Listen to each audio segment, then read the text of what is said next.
నేను మీ Kusma welcome to our channel and welcome to this new video. I hope మీ అందరూ కూడా హ్యాపీ అండ్ హెల్తీగా ఉంటారని మనస్ఫూర్తిగా కోరుకుంటూ ఇవాల్టి వ్లాగ్ అయితే స్టార్ట్ చేస్తున్నాను. మరి ఇవాల్టి వ్లాగ్ ఏంటి అని అంటే స్టార్టింగ్ నుంచే చూస్తున్నారు కదా, స్వామివారి పూజ అలంకరణ ఇవన్నీ చూపిస్తున్నాను. అవునండి, ఇదైతే ఆండాళ్ తిరునక్షత్రం రోజు పూజ చేసిన, అంటే ఇంట్లో ఎలా పూజ చేసుకున్నాను ఏంటి ఈ వీడియోలో షేర్ చేసుకుంటాను. మరి ఇదైతే చూస్తున్నారు కదా పసుపు కుంకుమ, ఇదైతే పద్మావతి అమ్మవారి దగ్గర నుంచి వచ్చిందనమాట. అంటే మాకు తెలిసిన వాళ్ళు ఒకరు తిరుపతి వెళ్ళారండి. సో వస్తూ మాకు లడ్డు అంటే స్వామివారి ప్రసాదం కూడా పంపించారు. At the same time Padmavati అమ్మవారి పసుపు కుంకుమ, అలాగే అరుణాచలం అక్కడి నుంచి పసుపు కుంకుమ ఇవన్నీ కూడా పంపించారనమాట. ఇదైతే సండే ఈవినింగ్ పంపించారు, ఇదైతే సోమవారం మార్నింగ్ అండి. సో నాకైతే మరి హ్యాపీనెస్ మరి మాటల్లో చెప్పడానికి లేదు, ఎందుకంటే ఆండాళ్ తిరునక్షత్రం రోజు అమ్మవారి దగ్గర నుంచి పసుపు కుంకుమ నాకు రావడం చాలా హ్యాపీ అనమాట. ఒక్కొక్కసారి కొన్ని ఇలాగా జరిగిపోతుంటాయి కదండి. సో ఇక్కడ ఇంకా అలంకరణ విషయానికి వస్తే చిన్న చిన్న పూసల దండలు అయితే ఈవినింగ్ రెడీ చేసుకున్నాను. స్వామి అమ్మవారికి ఇదిగోండి అలంకరణ అయితే చేసేస్తాను, ఇంకా పువ్వులు కూడా. అయితే ఈరోజు అమ్మవారి పూజ అయితే మనం చేస్తాం కదా, అయితే ఎలా చేస్తాం, చేస్తే ఏంటి ఈ వీడియోలో షేర్ చేసుకుంటాను చాలా సింపుల్గా. అయితే ఈ పూజ కోసం ఆండాళ్ అంటే అమ్మవారి పుట్టినరోజు ఈరోజు అండి. అయితే ఈ పూజ కోసం మనం ఎక్కువ మడిగా ఏంటి చెయ్యక్కర్లేదు, అలాగే బోల్డ్ అన్ని పిండి వంటలు కానీ అవి ఏంటి చెయ్యక్కర్లేదండి. సింపుల్గా లైక్ ఎలాగంటే వీలైతే కొంచెం త్వరగా నిద్రలేచి స్నానం చేసి పూజ కోసం అయితే రెడీ అయిపోవాలన్నమాట. ఆ తర్వాత అలంకరణ విషయానికి వస్తే మనందరికీ తెలిసిందే, అమ్మవారికైనా స్వామివారికైనా అలంకరణ అంటే వాళ్ళకి చాలా ప్రీతికరం అనమాట.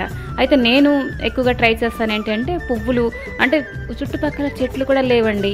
ఇప్పుడైతే సీజన్ కూడా తెల్ల పువ్వులు విపరీతంగా పూస్తాయి కాబట్టి మనం చక్కగా అవి కూడా తీసుకొచ్చి కొంచెం అలంకరణ చేసుకోవచ్చు, చాలా మంచిది. అప్పుడు కుదరలేదు అని అంటే నార్మల్గా పసుపు కుంకుమతో చక్కగా పూజ అయితే చేసుకోవచ్చు అనమాట. సో గోదాదేవి అదే ఆండాళ్ తల్లి పుట్టినరోజు అని చెప్పాను కదా, ఆవిడైతే పూర్వ ఫాల్గుణ్య నక్షత్రంలో అయితే జన్మించిందనమాట. ఆవిడ పుట్టినరోజుకి ఆండాళ్ తిరునక్షత్రం అని చెప్పేసి అంటామండి. సో ఇంకా మీ అందరికీ ఐడియా ఉండే ఉంటుంది, ధనుర్మాసంలో మనం తిరుప్పావి వ్రతం కూడా మనం చేస్తాం. సో అదైతే 30 పాసురాలు అమ్మవారు చదివేసి రంగనాథ స్వామికి అయితే అంటే సొంతం చేసుకుందనమాట భక్తి శ్రద్ధతోటి. అయితే నేనైతే మార్నింగ్ పూజ అలంకరణ ఇవన్నీ చేసేసానండి. ఇప్పుడైతే అంటే గోదా అష్టోత్తరం చదువుకుంటున్నాను అనమాట. అయితే ఓన్లీ అమ్మవారికి కాకుండా మన స్వామివారికి కూడా కలిపేసి కదా పూజ చేస్తాం. కృష్ణుడు అష్టోత్తరం కానీ లేకపోతే గోదా అష్టోత్తరం ఇవన్నీ కూడా కూర్చొని ఒక 5 minutes మనం తీసుకొని, ఒకవేళ ఇది అంటే నాకైతే హిందీ సరిగ్గా వస్తుంది తెలుగు కంటే పోల్చుకుంటే, కాబట్టి తప్పు లేకుండా కదా మనం పూజ చేస్తాం చదువుతాం, కాబట్టి హిందీలో ఉంది, అది చక్కగా నేను చదువుకుంటూ ఉంటాను. అండ్ అలంకరణ సూపర్గా వచ్చిందండి. ఇంకా లైట్స్ కూడా కొంచెం ఆ కింద నుంచి పెట్టాను అనమాట, అంటే దేవుడి గుడి కింద నుంచి పెట్టాను నిన్న, చాలా బాగుందనమాట. అయితే గోదాదేవి ఏంటి అని అంటే తులసివనంలో దొరికిందనమాట విష్ణు చిత్తుల వారికి. ఆవిడ పుట్టుక దగ్గర నుంచి విష్ణుమూర్తి భక్తురాలేనండి. ఎప్పుడైతే అంటే శ్రీవిల్లిపుత్తూరులోని రంగనాథ స్వామి ఆలయం ఉంది, మీ అందరికీ ఐడియా ఉంది కదా, అక్కడ విష్ణు చిత్తుల వారు కూడా స్వామివారి తలక భక్తుడే. అయితే అతను ఏం చేసేవారంటే, ఇతనికి తులసివనం ఉంది కదా, తులసివనం అంటే తులసంతా మాల కట్టేసి అక్కడ గుడిలోని స్వామివారికి అలంకరణ చేసేవారనమాట. అయితే అమ్మవారు ఏం చేసేవారు, ఆవిడ స్వయంగా ఆ మాల అలంకరణ ఫస్ట్ చేసుకొని దగ్గరలో ఒక బావి ఉంటే అందులో చూసుకొని చాలా మురిసిపోయేదన్నమాట. ఆ తర్వాత స్వామివారికి సమర్పించేది. ఇలా రాను స్వామివారికి అంటే విష్ణు చిత్తుల వారికి తెలియడం, ఆ తర్వాత రంగనాథ స్వామితో కళ్యాణం జరగడం, ఇవన్నీ కూడా రాను జరిగాయి అన్నమాట. సో ఇదిగోండి పూజ అయితే సింపుల్గా చేసుకొని ఇంకా అలంకరణ ఇవన్నీ అయింది కదా. ఈరోజు ఎక్కువగా మేమైతే చక్కెర పొంగలి చేస్తామన్నమాట. సో అది కూడా చేసేసి పూజ అయితే కంప్లీట్ చేస్తాను.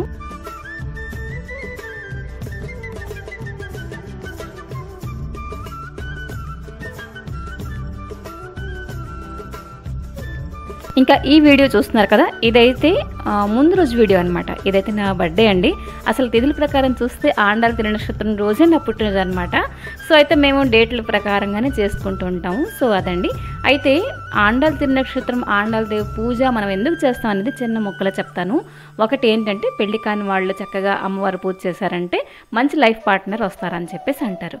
ఆ తర్వాత పెళ్ళైన వాళ్ళు కూడా చక్కగా మనలాంటి వాళ్ళు చేసుకున్నారంటే లైఫ్ బాగుంటుంది అని చెప్పేసి అంటారు.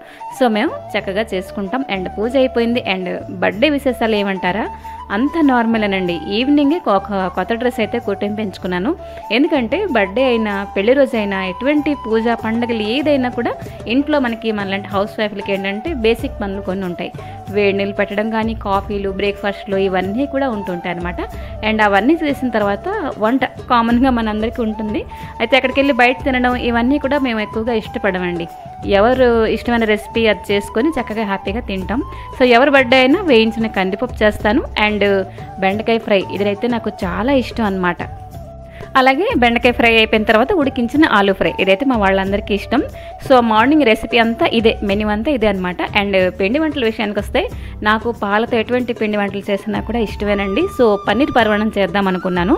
సో ఫస్ట్ అయితే పన్నీర్ రెడీ చేసుకుంటున్నాను. పాలు కొంచెం మంచిగా మరిగించేసి విnegar వేసేసి ఇదిగోండి పన్నీర్ అయితే రెడీ చేస్తున్నాను. సో అది మంచిగా వాష్ చేసేసి ఒక బట్టలోని శుభ్రంగా పిండేసి ఇదిగోండి పన్నీర్ అయితే రెడీ చేసుకున్నాను అనమాట.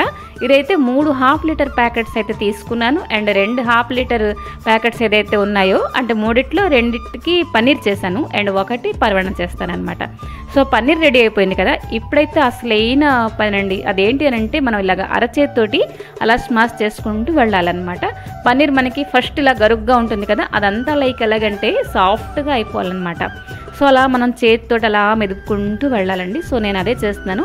అయితే కొంచెం కొంచెంగా తీసుకుంటూ చేస్తే ఏంటంటే మనకి ఈజీ అవుద్ది, లేకపోతే అంత చెయ్యంతా అంటుకునేలాగా అవుతుంది. సో మొత్తం సాఫ్ట్గా అయిపోయిన తర్వాత ఒక చిన్న స్పూన్తో 2 స్పూన్ల వరకు సూజీ వేసాను అనమాట. సో దట్ ఏంటంటే పన్నీర్ బాల్స్ మనకి కొంచెం సైజ్ పెద్ద అవుతాయి అండ్ టేస్టీగా ఉంటుంది. సో సూజీ కలిపేసిన తర్వాత మళ్ళీ ఒకసారి చేతితో మంచిగా చుట్టేసి ఇప్పుడైతే బాల్స్ రెడీ చేసుకుంటున్నాను.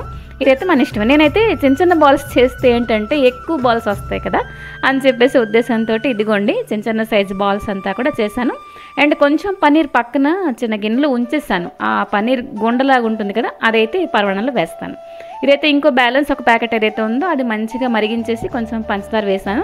అండ్ పన్నీర్ బాల్స్ ఉంటాయి కదా, ఇదైతే మన రసగుల్లా కూడా చేసుకోవచ్చు. లైక్ షుగర్ సిరప్ చేసుకొని ఈ బాల్స్ అందులో ఉడికిస్తే రసగుల్లా రెడీ అయిపోతుంది. సో నేను ఇక్కడ పరవణం కదా చేస్తున్నాను. సో ఇదిగోండి పాలు మంచిగా ఉడికిపోయాయి, పంచదార వేసేసాను. అండ్ పన్నీర్ బాల్స్ కూడా వేసేసి కొంచెం ఇలాచి అండ్ బ్యాలెన్స్ ఏదైతే పన్నీర్ ఉంచానో ఆ గుండ అది కూడా వేసాను అనమాట. ఎంత బాగుంటుందో తెలుసండి, చాలా చక్కగా ఉంటుందన్నమాట. సో ఇందులో మనం కొంచెం రైస్ కూడా వేసుకోవచ్చు, రైస్ పరమాన్నం బాగుంటుంది. సో నేనైతే అది స్కిప్ చేశాను. అండ్ కాజు కొంచెం ఓన్లీ కాజు వేసాను, బాదం ఉండేది కానీ వేయలేదండి.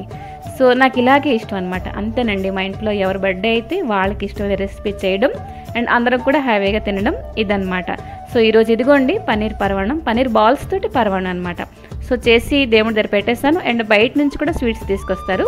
చెప్పాను కదా పాలతో చేసిన స్వీట్స్ ఇష్టమని, ఇదైతే కోవా తీసుకొచ్చారనమాట. సో ఇవన్నీ కూడా దేవుడి దగ్గర పెట్టేసి హ్యాపీగా తిన్నాం. అండ్ ఇది అంతా అయ్యేసరికి ఈవినింగ్ కూడా అయిపోయింది. అండ్ పానీపూరి కూడా తీసుకొచ్చారనమాట. సో అది బర్త్డే విశేషాలు. సింపుల్గా క్వాలిటీ టైం స్పెండ్ చేసాం అనమాట ఇంట్లో అందరం కలిసి. సో ఇది అయిపోయిన తర్వాత లాస్ట్లో నా కొత్త డ్రెస్ తోటి కొన్ని పిక్స్ అయితే తీసుకున్నాను, అవి మీతో షేర్ చేస్తాను. సో సరేనండి, ఈ వ్లాగ్ ఎలాగుంది అని తప్పకుండా కామెంట్ చేయండి. కామెంట్ చేయడం అసలు మర్చిపోకండి. మరొక మంచి వ్లాగ్తో మీ ముందరికి వస్తాను. Till then take care and bye bye.